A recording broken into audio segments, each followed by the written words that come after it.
Assalamu alaikum wa rahmatullahi wa barakatuh. Welcome back to our series of Know the Sahaba.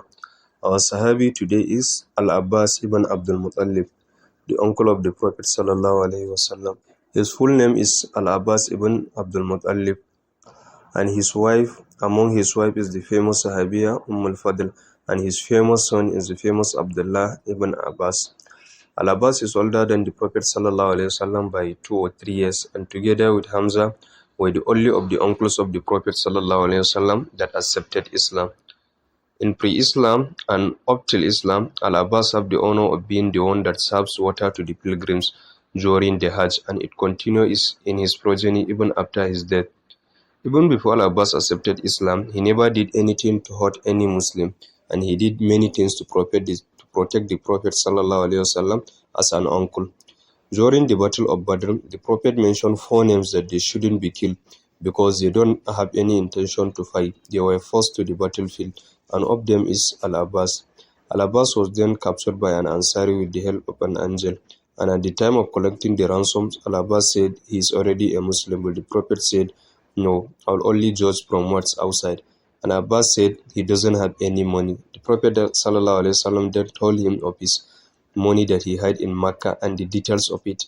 Al-Abbas declared, "Indeed, you are a true prophet." Hence, Al-Abbas accepted Islam after Badr. Then he was given the honor of the permit to stay in Mecca when every other Muslim was commanded to migrate. He provided intel to the Prophet ﷺ.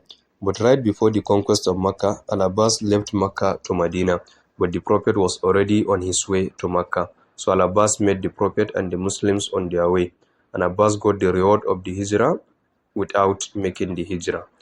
After the conquest of Mecca, his Islam became public, and he participated in the remaining battles with the Prophet sallallahu alaihi wasallam.